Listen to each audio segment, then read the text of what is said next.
بات کو نہیں تسلیم کرتی کہ صرف برائی برا ہو، اچھا تو کچھ تو ہوگا۔ وہ کہتا ہے میں اچھائیاں ڈھونڈنے کے لیے نکلا تو ساری اچھائیاں مجھے اسلام میں ہی نظر آئی۔ اب اس کے بعد وہ کہتا ہے اس کی ایک بات جو مجھے اچھی لگی، اور پوری دنیا جس بات سے پاگل ہے اس کے اوپر بینڈ لگا رہے ہیں، اس نے کہا میں نے مسلمانوں کی بہت قریب سے اسٹڈی کی، بہت قریب سے ان کو پڑھا دیکھا، میں نے پوری دنیا میں جتنے حد تک مسلمان ریلیجیس ہیں، مذہبی ہیں، کسی اور قوم کو دیکھا ہی نہیں جو اسلام اپنے دین پر اتنا عمل کرتے ہوں۔ ان کا حال یہ ہے، وہ کہتا ہے کہ یہ بہت سارے عمل سے پیچھے تو ہوتے ہیں۔ وہ کہتا ہے کہ اگر فلی عیسائی کنٹری ہو، پوری عیسائی کنٹری، عیسائی رہتے ہوں، لیکن وہاں کوئی بینر لے کر کے گھومے کہ جیزس واز گے، نعوذ باللہ من ذالک، عیسیٰ علیہ السلام کی توہین یا ان کے کارٹون لے کر کے چل بھی رہے ہیں، کوئی فرق نہیں پڑتا کسی کو، ہیں تو سارے عیسائی، لیکن عیسیٰ علیہ السلام کی اگر کوئی توہین کرے تو اس کو کہتے ہیں فریڈم آف ایکسپریشن ہے، فریڈم آف سپیچ ہے، جو چاہے وہ کوئی بھی اپنی کمنٹس کر سکتا ہے۔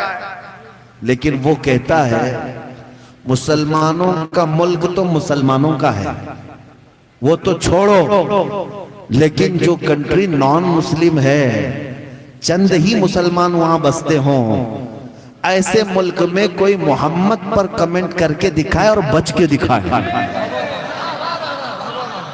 یہ میں نہیں کہتا، جو نیو مسلم ہے وہ کہتا میں نے دیکھا ہے کنٹری تمہاری، پاور تمہارا، حکومت تمہاری، تھوڑے سے مسلمان بستے ہیں، اس کے باوجود تم اگر محمد الرسول اللہ پر کمنٹ پاس کرتے ہو، توہین کرتے ہو، تو پھر حالت یہ ہو جاتی ہے کہ اپنے ہی ملک میں تم سر چھپا کر گھومتے ہو،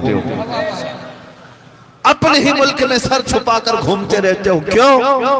میرے عزیزو، اس نے یہ بات سچ کہا کہ جتنے جذباتی مسلمان اپنے نبی کو لے کر ہیں، دنیا میں کوئی قوم ہے ہی نہیں، اور سچ کہا قرآن نے النبی اولا بالمؤمنین من انفسہم، لوگوں نبی مومنوں سے ان کی جان سے زیادہ قریب ہے، نبی مومنوں سے ان کی جان سے زیادہ قریب ہے۔ اس لیے ہم نبی پاک کا نام آتا ہے، غلط طریقے سے کوئی لیتا ہے تو تیور بگڑ جاتے ہیں، اور اچھے انداز سے کوئی لیتا ہے تو چہرہ بھی کھل جاتا ہے۔ کیا یہ حقیقت ہے یا نہیں؟ مجمع میں اگر کوئی نعت پڑھے تو دیکھو سب کے چہرے کیسے کھلتے ہیں، کیوں؟ بات میرے باپ کی نہیں کر رہا ہے، کائنات کے دولہا کی کر رہا ہے۔ ہماری رگیں، ہمارا رشتہ اس رسول سے جڑا ہے، اس لیے منبر پر کوئی آ کر میرے نبی کی عظمت بیان کرتا ہے، چہرے کھل جاتے ہیں۔ یہ نعت خواں جو پیسے حاصل کرتا ہے، وہ اپنے باپ کی ذرا تعریف کر کے 10 روپے حاصل کر کے دکھائے، 10 روپے حاصل کر کے دکھائے، لیکن تم نبی کے ناخن پر بھی بات کرو گے، کروڑوں کی دولت یوں ہی نچھاور ہوتی ہے۔ ہاں کیوں؟ اس لیے کہ عظمت مصطفیٰ پر جب بھی بندہ بولتا ہے، مولا لوگوں کے دلوں کو اس کی طرف پھیر دیتا ہے۔ لیکن آئے کسی کی مجال ہے، چلو اتنا بڑا مجمع نہیں، اتنا بڑا مجمع نہیں، ہمارے 4 ہی لڑکے کھڑے ہوں، 4 ہی لڑکے کھڑے ہوں، اور کوئی میرے نبی کی شان میں گستاخی کر کے اپنے دانت اور تھوپڑا بچا کر کے دکھا دے۔ اتنا دم خم آج بھی ہمارے بچوں میں موجود ہے۔ میں آپ کو بتاتا ہوں، میں ممبئی کا رہنے والا ہوں، ایک جگہ میں ایک دعوت میں گیا تھا، اور وہاں سے نکل رہا تھا تو ایک بہت سخت لڑائی چل رہی تھی، کچھ نوجوان تھے، سب جمع تھے، اس میں ایک نوجوان ہپی کٹ ہے اور جینز پھٹی ہوئی، ڈیزائن کیا ہوا ٹیٹو بھی ہے، عجیب قسم کا نوجوان ہے، لیکن وہ دوسرے کو اچھی طرح گھوسے مار رہا تھا، اور پھر لڑائی ہو رہی تھی۔ مجھے لوگوں نے کہا کہ حضرت اس کا کام ہی ہے، لڑتا ہی رہتا ہے، لڑتا ہی رہتا ہے، اس کو کچھ نصیحت کیجئے۔ میں نے اس کو قریب کیا، کہا بیٹا چھوڑ دے، مجمع سب جمع ہو گیا ہے، یہ کیا حرکت ہے؟ جہاں میں دعوت میں گیا تھا اس کے قریب میں یہ ہو رہا تھا، وہ لڑکا آیا، کہا سر جھکا کر کہ حضرت بڑی گستاخی، معافی چاہتا ہوں، لڑتا ہوں، بدنام ہوں، بہت ساری چیزیں ہیں، لیکن آج جو میں لڑ رہا تھا، جس کو میں نے مارا ہے، اس کے دانت ٹوٹے ہیں صرف اس لیے کہ اس نے میرے رسول کو کہا وہ جھوٹ بولتے تھے۔ نعوذ باللہ، میرے نبی کی توہین مجھ سے برداشت نہ ہو سکی، میرے نبی کی توہین مجھ سے برداشت نہ ہو سکی۔ میں نے اپنے جسم کو نہیں دیکھا، میں نے اپنے حلیے کو نہیں دیکھا، پنچ مارا تاکہ اس کے دانت ہی نہ رہے، دوبارہ میرے نبی پر بھونکنے والے دانت ہی نہ رہے۔ اب مجھے بتاؤ میں نے غلط کیا ہے یا صحیح کیا ہے؟ میں نے کہا بیٹا تو نے جو کیا ہے یہ تیرا ایمان ہے۔ میں نے مصطفیٰ کریم کی بارگاہ میں پھر عرض کیا، یا رسول اللہ، آپ کی اس امت کو دیکھ کر اب احساس ہوتا ہے اے اللہ کے نبی، ہم گنہگار تو ہیں لیکن غدار نہیں ہیں۔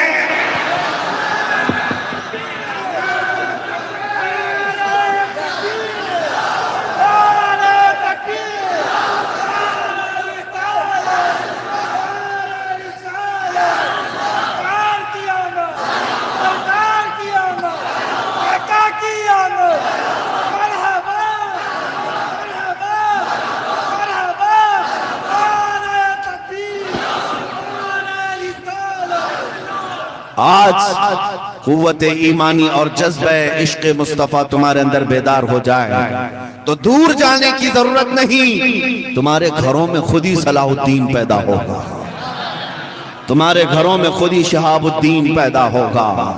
تم عظمت مصطفیٰ کے لیے حساسیت کو زندہ کرو۔ آپ کو پتا ہے جس جرنیل کا آج پوری دنیا لوہا مانتی ہے وہ صلاح الدین ایوبی۔ آپ نے نام سنا ہے کہ نہیں سنا ہے؟ ہر نوجوان کو چاہیے، تمہارا ہیرو یہ پردے پر ناچنے والا مجرے کرنے والا ہیرو نہیں ہے، مسلمانوں کے اصلی ہیرو تو خالد بن ولید ہے، صلاح الدین ایوبی ہے۔ انہیں پڑھو بزدلی ختم ہو جائے گی، ڈر اور خوف نکل جائے گا، انہوں نے جینے کا سلیقہ سکھایا ہے۔ میں آپ کو بتا رہا ہوں اس صلاح الدین کو اللہ نے وہ قوت عطا کی تھی کہ ایک مرتبہ ایسا ہوا ہے کہ 4 لاکھ صلیبی عیسائی مقابل میں آئے، پورا یورپ اتر گیا تھا، کئی بادشاہوں نے آپس میں ایک دوسرے سے اتحاد کیا اور میدان میں اتر آئے۔ اس وقت صلاح الدین ایوبی کے پاس پتہ ہے کتنی فوج تھی؟ صرف 12,000 کی، 12,000 کی۔ تقریر کے درمیان یہ سب نعت خان لوگوں کو دیتے رہے، 12,000 صرف صلاح الدین ایوبی کے پاس، اور مقابل میں کتنے لوگ ہیں؟ 4 لاکھ۔ مقابلہ ہو سکتا ہے؟ دنیا تو یہ کہے گی کہ کہاں 12,000 کہاں 4 لاکھ۔ صلاح الدین ایوبی نے اپنے لشکریوں سے پوچھا مجھے بتاؤ میدان میں اترنا چاہیے کہ نہیں؟ تو ان کے لشکری کیسے تھے، ان کے سپاہی کیسے تھے؟ سنو، صلاح الدین سے کہتے ہیں آپ یہ سوال ہم سے کیوں کر رہے ہیں؟ آپ یہ سوال ہم سے کیوں کر رہے ہیں؟ صلاح الدین ایوبی نے کہا اس لیے کہ ہماری تعداد کم ہے، ادھر تعداد بہت زیادہ ہے۔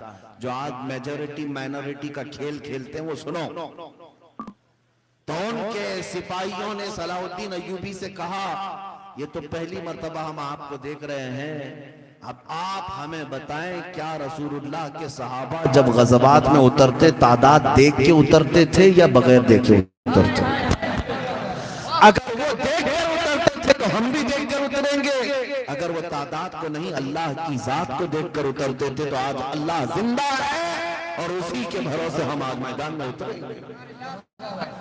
تاریخ میں مسلمانوں کی لکھی ہوئی تاریخ نے، انگریزوں کی لکھی ہوئی تاریخ بھی اگر پڑھو، ڈنمارک میں، اٹالی میں، آج بھی ناروے میں صلاح الدین ڈے منانے کی وہاں پر کوششیں اور مطالبہ، اور کچھ منا بھی رہے ہیں صلاح الدین ڈے، جبکہ وہ مسلمان کنٹری نہیں ہے، مناتے ہیں وہ لوگ۔ ان کی لکھی ہوئی تاریخ ہے کہ یہ صلاح الدین ایوبی 12,000 کی قلت کے ساتھ اتر گیا، 3 دن جنگ چلتی رہی لیکن وہ 4 لاکھ کو ٹکڑے ٹکڑے کر دیا، سب کے سب بکھر گئے، میدان چھوڑ کر بھاگے، جان بچا کر نکلے۔ یہی میں آپ کو بتانا چاہتا ہوں، یہ طاقت و قوت کون سے کاجو بادام کھانے سے آتی ہے؟ یہ عزم، یہ حوصلہ، یہ استقامت کہاں سے آئی؟ سنو، صلاح الدین ایوبی کے اندر جو جذبہ تھا وہ کون سا تھا؟ وہ اپنی تلوار پر، اپنی طاقت پر بھروسہ نہیں کرتے، ان کو صرف اور صرف عظمت رسول پر یقین تھا۔ کیوں؟ جس کے لیے لڑ رہا ہوں میرے مصطفیٰ کی عزت ہے۔ ایک مرتبہ کی بات ہے، ایک برنس نام کا سپہ سالار عیسائیوں کا ملک شام میں مسلمانوں کا ایک قافلہ جا رہا تھا، ان کو پکڑ لیا، ان کا مال لوٹ لیا عیسائی فوجی، اور وہ بھی بڑے عہدے والا فوجی ہے برنس۔ مسلمانوں کے مال کو لوٹ لیا اور ان کو مارا بھی۔ جب مارتا تھا تو کیا کہتا تھا؟ سنو، کہتا تھا اے مسلمانوں پکارو محمد کو، آ جائیں وہ تمہاری مدد کے لیے۔ کہاں ہے تمہارے محمد؟ مدد کے لیے پکارو۔ مسلمانوں کو اس طرح اذیت دے دے کر کے مارا، پھر لوٹ کر چلا تو گیا۔ قافلے میں سے کوئی آیا اور صلاح الدین ایوبی سے آ کر شکایت کی، کہا کہ اے ہمارے سپہ سالار اعظم، برنس نام کے اس گستاخ نے یہ کہہ کر کے مارا ہے کہ محمد کو کیوں نہیں بلاتے؟ اللہ اکبر۔ صلاح الدین ایوبی کا یہ وہ زمانہ تھا جب آپ کی سخت بیماری تھی، آپ اٹھ نہیں سکتے تھے بستر سے، بیمار ہو گئے تھے، آخری وقت تھا ان کا، ہاتھ پیر ہلنا مشکل تھا۔ اس وقت کوئی آ کر کے خبر دیا تو بستر پہ جاتے ہی اللہ کی بارگاہ میں دعا کرتے، مولا تیرا یہ صلاح الدین کبھی تیری بارگاہ میں اتنا اصرار نہیں کیا، آج تیری عزت کی قسم بس ایک چیز مانگتا ہے، مجھے اتنی زندگی دے دے کہ میں اس گستاخ کا سامنا کر سکوں، اتنی زندگی اور دے دے تیرے حبیب کے اس شاتم کا، اس گستاخ کا میں ایک بار مقابلہ کر سکوں۔ اس کے بعد سال گزر گئے، 2 سال گزر گئے، 2.5 سال گزر گئے، آپ کی طبیعت صحیح ہوئی اور بستر سے اٹھ کر کے آئے۔ جب آپ نے سارے کار، اپنے تمام جو ذمہ داریاں تھی، مشاغل، ان کو سنبھال لیا، سب سے پہلا مشن برنس کو گرفتار کر کے لاؤ۔ آپ کے ہونہار سپاہی نکلے، چند ہی دنوں میں وہ برنس گرفتار ہو کر آ گیا، پکڑا گیا۔ اسی لئے میں کہتا ہوں بکرے کی اماں کب تک خیر منائے گی؟ ایک دن تو بقرعید آئے گی، ایک دن تو بقرعید آئے گی۔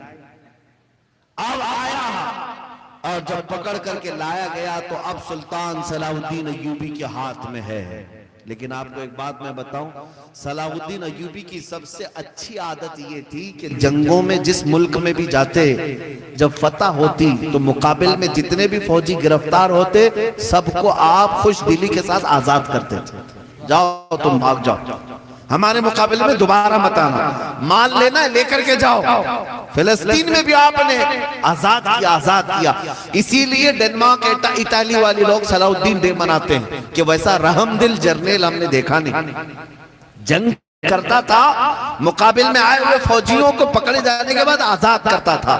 لیکن آج وہ برنس کو معلوم ہے کہ یہ بڑا رحم دل آدمی ہے، بڑا سخی آدمی، آزاد کر دیتا ہے۔ بہت سارے سپاہی جو قید ہو کر کے آئے تھے، سب کو صلاح الدین نے کہا دوبارہ تلوار نہ اٹھانے کا ایگریمنٹ کرو اور نکل جاؤ۔ سب کو آزاد کرتا رہا، آزاد کرتا۔ برنس کا نمبر آیا، وہ آیا اور کہا کہ میں بھی گرفتار قیدیوں میں سے ہوں، آپ کی عادت ہے آزاد کرنے کی، مجھے بھی آزاد کر دیں۔ صلاح الدین ایوبی نے کہا اگر تجھے آزاد کیا تو میرے اوپر اللہ کا عذاب آ جائے گا، میں تو اسی لیے زندہ ہی ہوں کہ تیرا مقابلہ کروں۔ اور اس کے بعد اس کے ہاتھ باندھ دیے، اس کی گردن پر تلوار رکھی بھی تھا، اور اس دن صلاح الدین ایوبی نے کہا او گستاخ برنس، تو 2.5 سال پہلے مسلمانوں سے کہہ رہا تھا بلاؤ محمد کو مدد کے لیے، دیکھ محمد عربی نے مجھے بھیجا ہے تیری گردن لے رہی ہے۔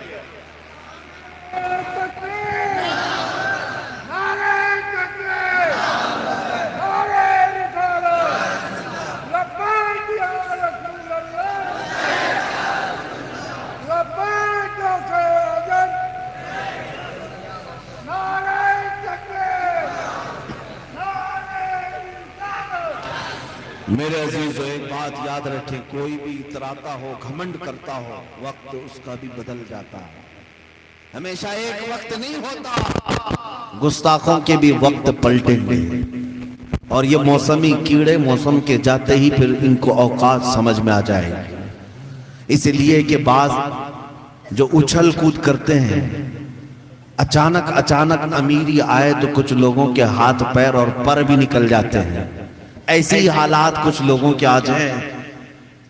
ان لوگوں کو سوائے اسلام، بانی اسلام، شوکت اسلام کی توہین کرنے کے آج کوئی کام نہیں رہ گیا۔ کچھ گستاخ پاکھنڈی اسی لیے بیٹھے ہوئے ہیں، ان کو کیا لگتا ہے حکومت ہماری ہے، اقتدار ہمارا ہے، جو چاہے وہ کرے۔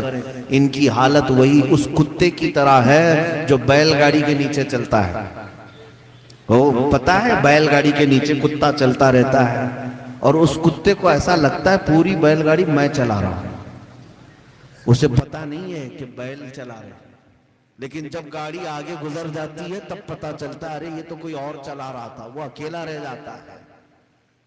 ان لوگوں کی حالت وہی ہوگی جو صرف اور صرف چند سانسوں میں بھول گئے اور گستاخیاں کرتے رہ گئے۔ عزیزان گرامی وقار، میں بات صلاح الدین ایوبی کی عرض کر رہا تھا، اور آخر میں یہ کہہ دوں، 2.5 سال کے بعد اس شاتم رسول کا خاتمہ ہوا، لیکن تاریخ میں ہے وہ 2.5 سال تک صلاح الدین ایوبی بستر پر پیر لمبے کر کے ایک دن بھی نہیں سوئے، ایک دن بھی نہیں سوئے۔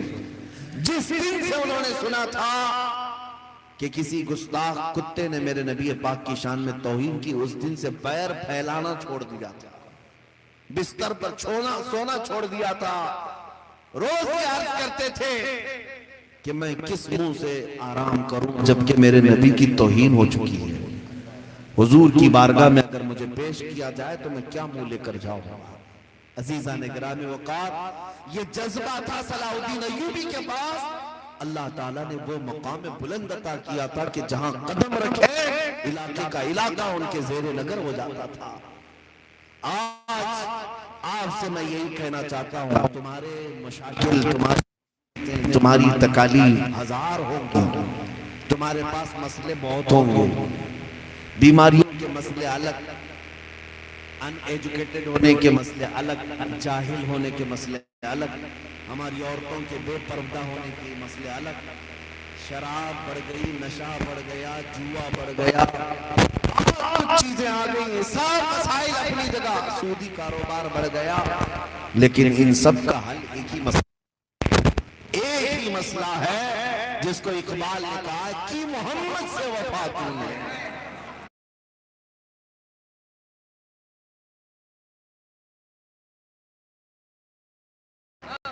کہ محمد سے وفا کی تو ہم تیرے ہیں، یہ جہاں چیز ہے کیا لوح و قلم تیرے، ہر مسئلے کا حل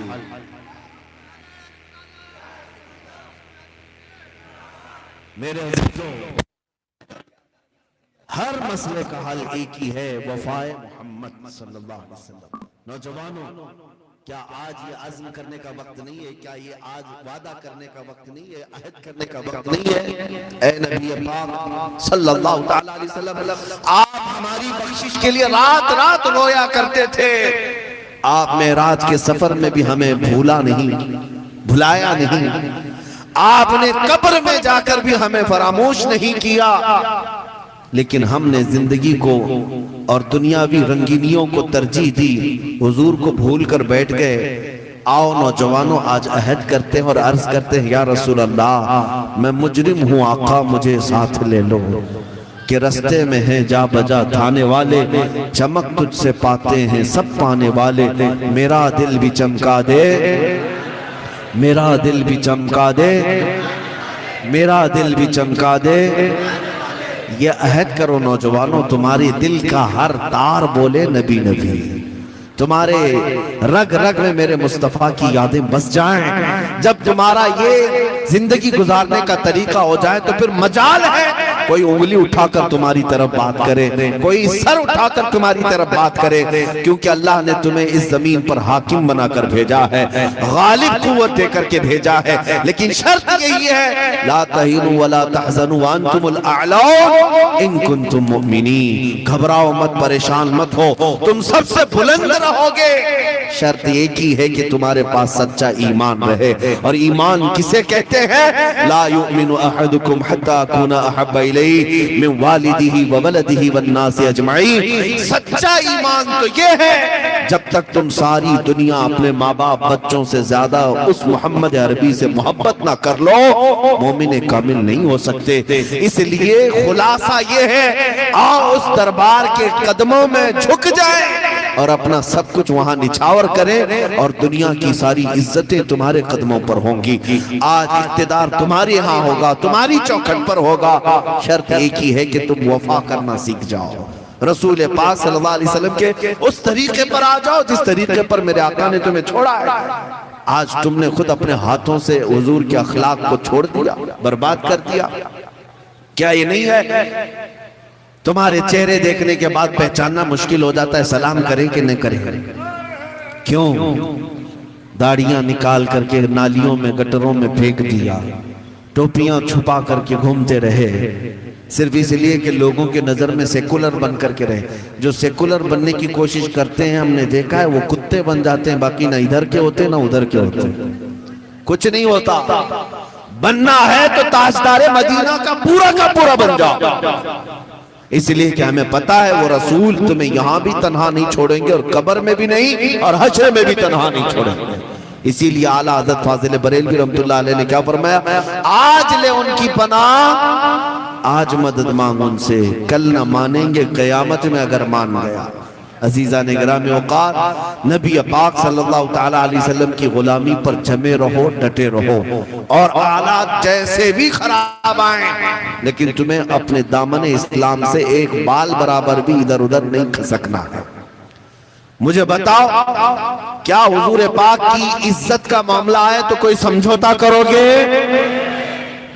کیا نبی پاک صلی اللہ تعالیٰ علیہ وسلم کی عظمت، ان کی شان میں کوئی بھونکے تو خاموش رہو گے؟ یہی جذبہ میں چاہتا ہوں، یہی جذبہ میں چاہتا ہوں، جب تک یہ دیا جلتی رہے، یہ شمع روشن رہے، بہتوں کی نیند ویسی ہی حرام رہے گی، اور اگر تم سو گئے تو دنیا اٹھے گی۔ تم بیدار رہو، اور تمہارے بیدار رہنے کا ایک ہی طریقہ ہے، مجھے پتا ہے ہماری قوم کو بیدار کرنے کا سب سے بہترین طریقہ یہی ہے کہ اگر سوئے ہوئے ہوں، مرجھائے ہوئے ہوں، جیسے بھی ہوں، ان کے سامنے آمنہ کے لال کا ذکر کرو، مکین گنبد خضرا کا ذکر کرو، مرجھائے ہوئے دل بھی بالکل کھل جایا کرتے ہیں۔ اسی لیے اعلیٰ حضرت امام اہل سنت فاضل بریلوی نے زندگی بھر اگر کوئی کام کیا ہے تو وہ یہی ہے، ڈال دی قلب میں عظمت مصطفیٰ۔ کیا ڈالا ہے انہوں نے؟ ڈال دی قلب میں۔ ہم یوں ہی ان پر سلام تھوڑی نہ بھیجتے ہیں بریلی والوں پر، بریلی والے ٹکڑوں پر بکنے والے لوگ نہیں ہیں، ہاں، اور نہ ہی جھنڈے دیکھ کر کے ادھر ادھر ہونے والے ہیں۔ آج جیسے بیچارے اسٹیج پر بیٹھ کر کے اللہ اور اوم کو ملا رہے ہیں، ہاں، یہ مولوی نما غدار ہیں، جماعت کے غدار ہیں۔ میں کھل کر کہتا ہوں، کچھ بیچارے دیوبندی حضرات کو یہ برا لگنے لگ گیا، کیا کہتے ہیں کہ مفتی صاحب ہم آپ کو بہت سنتے تھے لیکن آپ نے ہمارے بڑے مولانا کے بارے میں ایسا کہہ دیا، ہم نے سننا چھوڑ دیا۔ کہا اچھا ہوا چھوڑ دیا، اس لیے کہ ہماری تقریر سننے کے بعد کم از کم اتنا تو فیصلہ کرنا چاہیے، تو مولانا کے ڈیفنس میں آ گیا اور میں رب ذوالجلال کے ڈیفنس میں ہوں، اس کی شان کے ڈیفنس میں ہوں۔ جب رب ذوالجلال کی بارگاہ میں کوئی کہہ رہا ہو کہ وہ ہوا ہے، ہوا تو مخلوق ہے، کیا اللہ مخلوق ہے؟ اوم جو لوگ کہتے ہیں وہ اللہ ہی ہے، نعوذ باللہ۔ 14 صدیوں سے ہمارے کسی بزرگ کی زبان سے ہم نے یہ نہیں سنا، اور ابھی بی جے پی کے ٹکڑوں پر پلنے والے مولوی حضرات اور ان کی دعوتیں کھا کر کے پیٹ بڑھانے والے مولانا، آپ کے کہنے سے ایسا ہو نہیں جائے گا کہ قوم جو ہے اب اوم کہنے لگ جائے. ہو سکتا ہے تمہارے گھر میں اوم اوم کہا جائے لیکن ہمارے گھر کا ہر بچہ اللہ اکبر ہی کہے گا.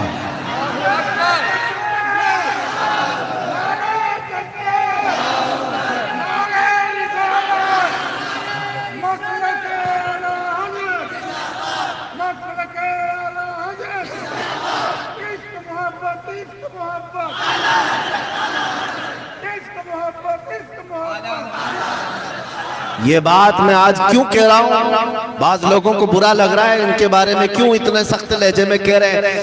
ہم یہ کہتے تم یہ کیوں نہیں دیکھ رہے کہ کس وجہ سے کہہ رہے ہیں, کس وجہ سے کہہ رہے ہیں. اللہ رب العزت کی شان میں جب بات آئے, رسول کی شان میں جب بات آئے, تو پھر کسی اور کی شخصیت کو نہیں دیکھا جاتا. کون سامنے ہے یہ نہیں دیکھا جاتا.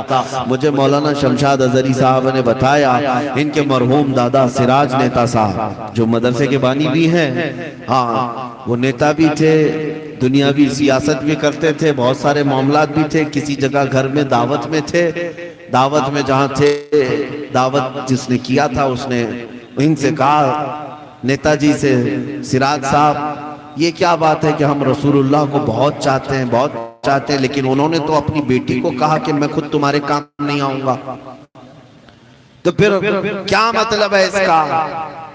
اس طرح کے شوشے چھوڑنے والے, اعتراضات چھوڑنے والے بہت سارے ہیں.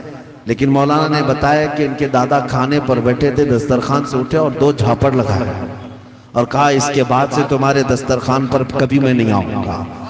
یہی ایمان ہے اور اسی کو استقامت کہتے ہیں. ہم یہ نہیں دیکھتے سامنے والا ہمیں روٹی کھلا رہا ہے کہ بوٹی کھلا رہا ہے, ہم تو یہ دیکھتے ہیں کہ اس کا سینہ میرے نبی کی محبت سے بھرا ہے کہ نہیں بھرا ہے. اور اگر سینہ حضور کی محبت سے بھرا ہے, وہ چھوٹا سا ٹکڑا بھی کھلائے ہمارے لیے وہ تارا ہے. اور اگر حضور کی توہین کرنے والا کوئی نیتا ہو کہ پیتا ہو, کچھ بھی ہو, ہماری جوتیوں کی نوک پر ہے. اتنی بات یاد رکھو, اسی کا نام ایمان ہے, اسی کا نام جذبہ استقامت ہے. تمہیں شخصیتوں کو دیکھ کر کے فیصلے نہیں کرنا ہے, تمہیں عظمت رسول دیکھنا ہے, تمہیں یہ دیکھنا ہے. میں جو بات کہہ رہا تھا اس کو کمپلیٹ کرتا ہوں اور اپنی بات مکمل کرتا ہوں, ختم کرتے ہیں بات. ہو گئی ہماری تقریر. خلاصہ تقریر یہی ہے, ہم بریلی والوں کے پیچھے, اعلیٰ حضرت کے پیچھے اسی لیے بھاگتے ہیں, اسی لیے ان کے نام کا نعرہ لگاتے ہیں کہ اس اعلیٰ حضرت نے زندگی بھر کبھی اپنے باپ داداؤں کا ذکر نہیں کیا, جب جب ذکر کیا شان مصطفیٰ بیان کی ہے, مدینے والے کا ذکر کیا ہے. جب بہت سارے بھونک رہے تھے نبی کو پیٹ پیچھے کا علم نہیں, نبی کا علم ایسا ہے ویسا ہے, تب بریلی کا امام یہ کہہ رہا تھا, سرور کہوں کہ مالک و مولا کہوں تجھے, باغ خلیل کا گل زیبا کہوں تجھے, اللہ رے تیرے جسم منور کی تابشیں, اے جانے جام جانے تجلا کہوں تجھے, تیرے تو وصف عیب تناہی سے ہیں بری, حیران ہوں میرے شاہ میں کیا کیا کہوں تجھے, لیکن رضا نے ختم سخن اس پہ کر دیا, خالق کا بندہ خلق کا آقا کہوں تجھے. وآخر دعوانا الحمدللہ رب العالمین. آپ حضرات تھوڑی دیر کے لیے بیٹھیں گے. نعرہ تکبیر, نعرہ رسالت. یا رسول اللہ اٹھے بھی وہاں, زمین و زمان, مکین و مکان, چنین و چنا, بنے دو جہاں. وآخر دعوانا الحمدللہ رب العالمین. بیٹھے. لبیک یا رسول اللہ, دستار والے جتنے بھی بچے ہیں فٹافٹ تشریف لے آئیں, ابھی حضرت کے ہاتھوں سے ان کو دستار دی جانی ہے. اور آپ حضرات سے گزارش ہے کہ ابھی 5-10 منٹ بیٹھے رہیں.